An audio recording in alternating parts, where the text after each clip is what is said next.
श्री स्वामी समर्थ. नमस्कार. मी नंदिनी. माझ्या यूट्यूब चॅनलवर तुमचं खूप मनापासून स्वागत करत आहे. तुमच्या मनातील सर्व चांगल्या इच्छा स्वामी महाराज पूर्ण करो ही स्वामींच्या चरणी प्रार्थना करते आणि आजच्या या नवीन व्हिडिओला सुरुवात करते. तर पहा, उद्या वार आहे बुधवार आणि दिनांक आहे 28 फेब्रुवारी. या दिवशी आलेले आहे माघ कृष्ण महिन्यातील संकष्टी चतुर्थी. तर बघा, महिन्यामध्ये 2 चतुर्थी येत असतात. एक कृष्ण पक्षामध्ये येते आणि एक शुक्ल पक्षामध्ये येते. तर कृष्ण पक्षामध्ये संकष्टी चतुर्थी येते आणि शुक्ल पक्षामध्ये विनायक चतुर्थी येते. तर ह्या दोन्ही चतुर्थ्या गणपती बाप्पांना समर्पित आहेत. आणि पहा, उद्या वार आहे बुधवार आणि बुधवार हा देखील गणपती बाप्पांचाच वार आहे आणि या दिवशी ही चतुर्थी आल्यामुळे या चतुर्थीला अनन्यसाधारण महत्त्व प्राप्त झालेलं आहे. आणि या दिवशी पहा, गणपती बाप्पांची पूजा उपासना करण्याबरोबरच आपल्याला घरामध्ये काही उपाय देखील करायचे आहेत. तर या दिवशी आपल्याला तुळशी मातेला अशी ही एक वस्तू अर्पण करायची आहे, ज्यामुळे 7 पिढ्यांचं दारिद्र्य आहे तर ते नष्ट होऊन जाईल. आपल्या घराची, मुलांची, पतीची खूप सारी प्रगती होईल.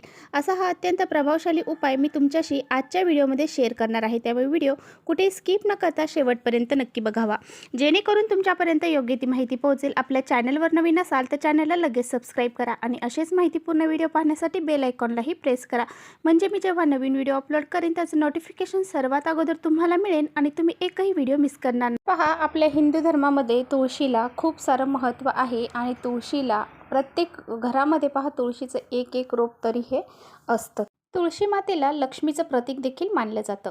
म्हणूनच भगवान श्री हरी विष्णूंना तुळसी अतिशय प्रिय आहे आणि तिला विष्णुप्रिया नावाने सुद्धा ओळखलं जातं. त्यामुळे पहा, तुळशी मातेचे जे काही आपण पूजा जर केली तर आपल्याला माता लक्ष्मीचे आशीर्वाद हे प्राप्त होतात आणि यामुळे आपल्या घरावरती धनधान्याचा आशीर्वाद तुळशी माता ही बरसवत असते. आणि काही विशिष्ट तिथींना जर तुळशीला आपण काही उपाय केले तर त्याचे विशेष फळ हे आपल्याला प्राप्त होत असतं. म्हणूनच पहा, उद्या आपल्याला तुळशी मातेला काही वस्तू अर्पण करायची आहे. तर पहा, उद्या आपल्याला तुळशी मातेच्या बुडाला, म्हणजे तुळशीचं जे काही मुळं असतात त्या मुळांच्या तिथे आपल्याला थोडीशी हळद जी आहे तर ती अर्पण करायची आहे. तुळशीला जर आपण अशी हळद अर्पण केली तर आपल्या घरामध्ये ज्या पैशाच्या अडचणी आहेत त्या दूर होऊन जातात. आपल्या घरामध्ये माता लक्ष्मीचा प्रवेश होतो आणि ती आपल्या घरामध्ये टिकून राहते.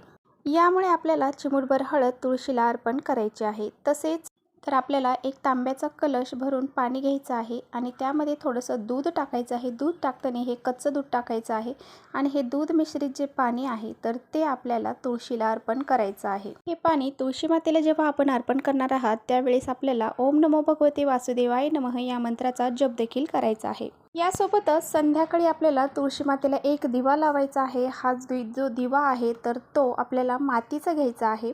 2 वातींची एक वात करून आपल्याला त्या दिव्यामध्ये घालायची आहे. शुद्ध गाईचं तूप असेल तर शुद्ध गाईचं तूप त्यामध्ये घालायचं असेल, नसेल तर तुमच्याकडे जे तेल आहे ते तुम्ही घालायचं आहे आणि थोडीशी चिमूटभर हळद त्यामध्ये घालायची आहे.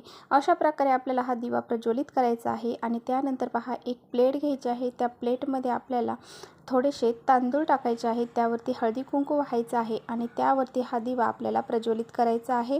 आणि अशा प्रकारे हा दिवा तुळशी मातेसमोर आपल्याला संध्याकाळी प्रज्वलित करायचा. तांदूळ हे शुद्धतेचे प्रतीक आहे आणि दिवा हे पावित्र्याचे प्रतीक आहे. तर बघा, असं शुद्धतेतून पावित्र्य जर आपण जपलं तर आपल्या ज्या काही इच्छा मनोकामना आहेत तर त्या नक्कीच पूर्ण होतात. दिवा लावत असताना किंवा तुळशीची पूजा करत असताना तुळशी मातेला आपला स्पर्श होणार नाही याची आपल्याला काळजी घ्यायची आहे. तुळशी मातेची अशी ही पूजा जर आपण अशा विशिष्ट तिथींना केली, म्हणजे एकादशी असेल, गुरुवार असेल, त्याचबरोबर संकष्टी चतुर्थी आणि अमावस्या, पौर्णिमा अशा तिथींना जर आपण तुळशी मातेची पूजा उपासना केली तर लक्ष्मी माता आपल्यावरती प्रसन्न होते आणि त्या घरामध्ये कधीच दुःख दारिद्र्य राहत नाही.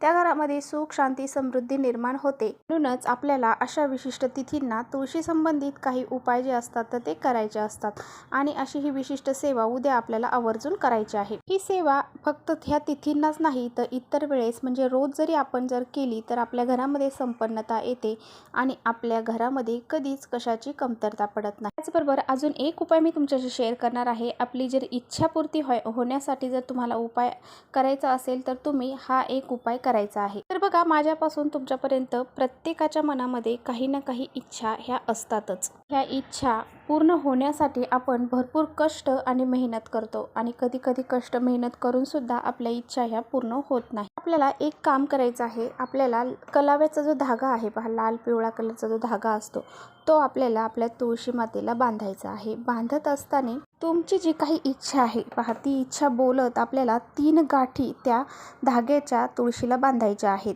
आणि असं केल्यामुळे तुमच्या ज्या काही इच्छा असतील पहा, त्या पूर्ण होण्यास मदत होते आणि तुमची इच्छा ही पूर्णत्वास जाते. आणि पहा, जी काही तुम्हाला सेवा सांगितली आहे तुळशी संदर्भात ती सुद्धा तुम्हाला करायची आहे. त्याचबरोबर तुळशी मातेला आपल्याला 11 प्रदक्षिणा घालायच्या आहेत. ओम नमो भगवते वासुदेवाय नमः या मंत्राचा जप करत ह्या प्रदक्षिणा घालायच्या आहेत. जर तुमच्या तुळशीपाशी जागा नाही प्रदक्षिणा घालण्यासाठी तर स्वतःभोवतीच आपल्याला ह्या प्रदक्षिणा घालायच्या आहेत आणि जी काही इच्छा आहे त्या व्यक्त करायच्या आहेत आणि तुळशी मातेला मनोभावे नमस्कार करायचा आहे. तर अशा प्रकारे हा अत्यंत प्रभावशाली आणि अत्यंत सोपा उपाय तुम्हाला उद्या आवर्जून करायचा आहे.